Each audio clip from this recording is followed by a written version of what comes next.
अस्सलामुअलैकुम। उम्मीद करता हूँ कि आप खैरियत से होंगे। ये है जी गोल्ड का चार्ट। ये गोल्ड का डेली चार्ट ओपन है मेरे सामने। अगर आप देखें तो लगातार 6 days in a row green में क्लोजिंग देने के बाद फ्राइडे को जो कैंडल है वो हमें रेड में नज़र आई है, और आज का कैंडल भी फिलहाल रेड में ही है, यानी माइनस में ही है। अगर हम देखें तो प्रीवियस वीक अगेन हमें एक फ्रेश हाइज देखने को मिला 2686 का। तो गोल्ड कंटिन्यूसली एक, आप कह सकते हैं कि अप ट्रेंड में ही है फिलहाल। तो गोल्ड के जो सपोर्टिव फैक्टर हैं वो कौन से हैं?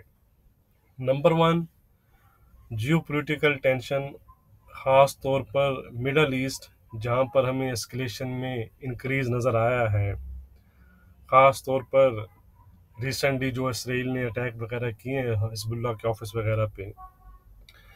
तो अब आगे देखिए कि मज़ीद ये जो सिचुएशन है मिडल ईस्ट की, ये किस तरह अनफोल्ड होती है, तो उसी तरह गोल्ड पर हमें उसका जो है वो रिएक्शन नज़र आएगा। Number two, major central banks rate cuts, ख़ास तौर पर फेड की जानिब से 50 बीपीएस का रेट कट किया गया, और उसके बाद अगर हम आने वाले यूएस के डाटा को देखें तो डाटा अभी तक वीकर साइड पर ही हमें नज़र आ रहा है, जिसकी वजह से मार्केट एक और अब 50 बीपीएस का जो रेट कट है वो फेड से एक्सपेक्ट कर रही है, जिसकी वजह से डॉलर इंडेक्स हमें अंडर प्रेशर भी नज़र आ रहा है। नंबर थ्री, सेंट्रल बैंक्स की जो बाइंग है उसने भी गोल्ड को काफ़ी अपसाइड पर जाने पर जो है वो एट्रीब्यूट किया है। इसके अलावा चाइना ने जो अनाउंस किया है स्टिमुलस, जिसके बाद अगर आप देखें तो जस्ट आज ही 6% जो है वो चाइना की स्टॉक मार्केट अप है, और प्रीवियस अगर 5 डेज में अगर आप देखें तो अराउंड 16% जो है, 16 to 18% जो है वो मार्केट चाइना की अप है। तो इतना बड़ा जो स्टिमुलस है वो इसलिए ही अनाउंस किया जाता है जब आपकी इकानमी वेल परफॉर्म ना कर रही हो। ठीक है। तो चाइना के बारे में जो है वो मैं आपके साथ टेलीग्राम वगैरह पर भी शेयर करता रहता हूँ। तो तकरीबन अगर हम देखें तो फंडामेंटल्स जो हैं वो गोल्ड के लिए सपोर्टिव ही हैं, अगर हम जितने फंडामेंटल हमें करंटली नज़र आ रहे हैं। बट अगर आपने मेरा टेलीग्राम चैनल जो है वो ज्वाइन किया हुआ है, तो फ्राइडे को व्हाट्सएप ग्रुप की अपडेट जो है वो मैंने आपके साथ टेलीग्राम पर शेयर की थी, और मैंने कहा था कि अगर 2650 का जो लेवल है वो ब्रेक होता है तो गोल्ड फिर 2623 और 2630 तक की आपको एक करेक्शन दिखा सकता है। तो 2650 को ब्रेक करने पर गोल्ड जस्ट 2643 के आसपास ही लो बना पाया। उसकी वजह ये थी, उसी वक्त ये न्यूज़ ने मार्केट को हिट किया था कि इसराइल ने जो है वो लेबनान यानी जो हिजबुल्लाह का ऑफिस है उस पर अटैक किया है। उसके बाद गोल्ड अगेन से रिकवर हो गया था।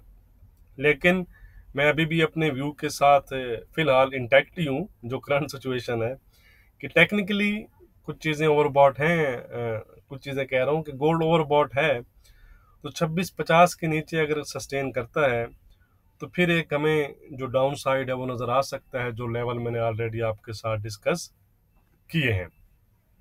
बाकी मार्केट है, इसमें कुछ भी हो सकता है, तो इसको आपने एज ए व्यू ही देखना है।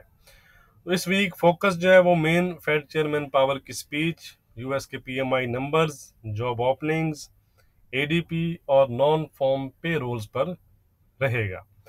बट याद रहे कि गोल्ड आपको नियर टर्म में जो है वो वोलेटाइल ही नज़र आएगा, तो ख्याल कीजिएगा बगैर एसएल के जो है वो ट्रेड मत कीजिएगा।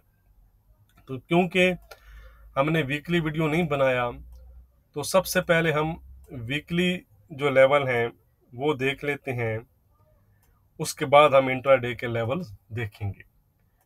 तो सबसे पहले अगर हम देखें तो डाउन साइड पर आपके पास जो लेवल है वो 2640 का है। उसके बाद अगर आप देखेंगे तो ये वो लेवल है 2623 का जिसकी मैं बात कर रहा था। ठीक है, ये 2623 कह लें या 2623, 2021 कह रही आप कह लें, ठीक है, 26 20 23 कह रही आप कह लें, लेकिन मेन जो पॉइंट है वो 26 23 है।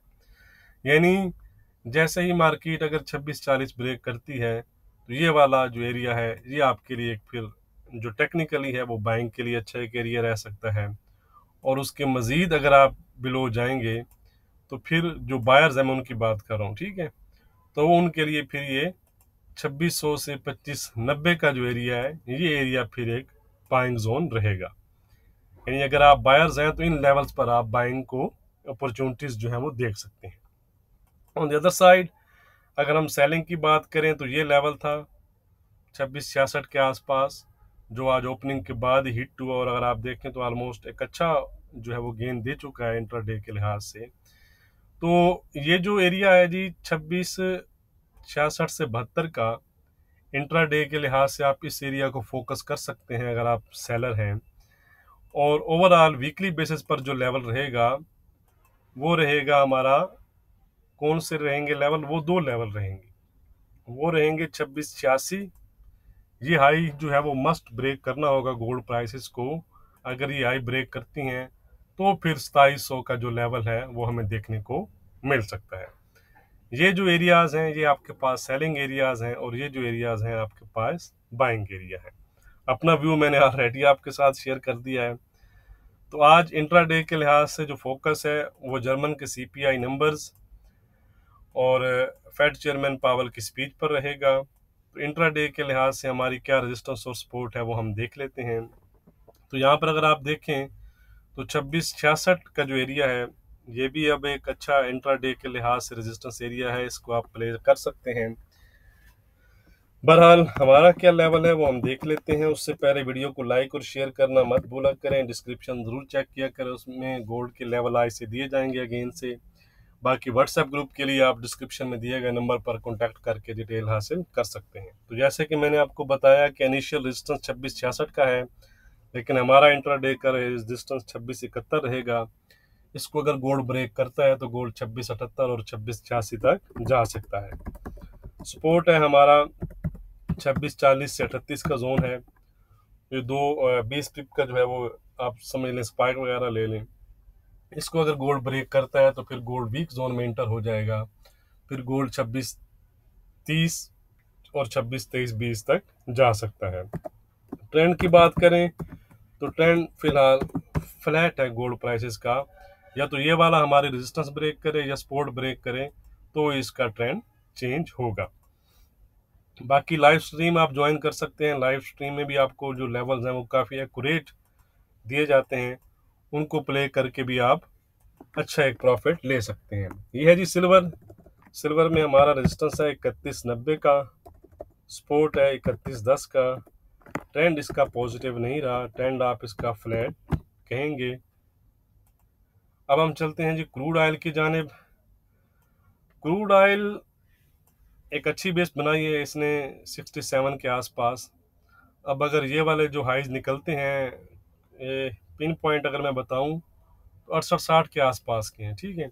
इसको अगर ये ब्रेक करता है तो दोबारा से ये आपको 69 और 70 के जो लेवल हैं वो दिखा सकता है। तो इस अच्छी बेस की वजह से इसके जो ट्रेंड है वो चेंज हो चुका है। क्या ट्रेंड है वो हम देखते हैं। आज का रेजिस्टेंस है $70 का। बेस जो भी मैंने आपको बताई है 67 की, वो एक अच्छी बेस है। अब उसके साथ ये ब्रेकआउट करे तो फिर एक आपको अच्छा मूव अप साइड पर दे सकता है। ट्रेंड हो चुका है इसका इंट्राडे के लिहाज से फ्लैट। अब हम चलते हैं जी यूरो की जानिब। यह है यूरो। 1200 का मैंने रेजिस्टेंस आपको दिया था, तो 1200 के आसपास से इसने एक अच्छी रिजेक्शन दी और तकरीबन 1150 के आसपास के लो बनाए। तो आज का रेजिस्टेंस हमारा इंटैक्ट ही है, यानी कि 1200 का। अलबत्ता सपोर्ट में माइनर चेंज है। सपोर्ट है 1120 का। ट्रेंड है इसका इंट्राडे के लिहाज से फ्लैट। यानी अब ये जो जोन है इसको और इसको, ये वाला जो एरिया है इसको ब्रेक करे तो फिर नेक्स्ट जो है मूव आपको नजर आ सकता है। अब हम चलते हैं जी ब्रिटिश पाउंड की जानिब। 3430 का मैंने रेजिस्टेंस दिया था आपको, 3430 के ही हाई बने और उसके बाद इसने भी डिप नजर आया। तो इसके पास भी जो एरिया है वो 3430 का इंटैक्ट है। 3440 का जो हमारा सपोर्ट था अलबत्ता वो भी होल्ड रहा, लेकिन आज इसका 3340 का, सॉरी, आज इसका सपोर्ट चेंज है। सपोर्ट है आज का 3310 का। ट्रेंड में किसी किस्म का चेंज नहीं है। यह है जी BTC 63,700 का हमारा रेजिस्टेंस था, तो 64,200 के हैं लो, तो रेजिस्टेंस तो हमारा इंटैक्ट है, लेकिन सपोर्ट तो हमारा इंटैक्ट है, अलबत्ता रेजिस्टेंस हमारा चेंज हो चुका है 65,800 का, और ट्रेंड भी इसका जो है वो पॉजिटिव से फ्लैट हो चुका है। तकरीबन आप कह सकते हैं कि मार्केट सारी फ्लैट जोन में है। अब वो लेवल्स को ब्रेक करे तो फिर मजीद आपको मूव नजर आ सकता है। वीडियो को लाइक और शेयर करना मत भूलिएगा। बहुत शुक्रिया।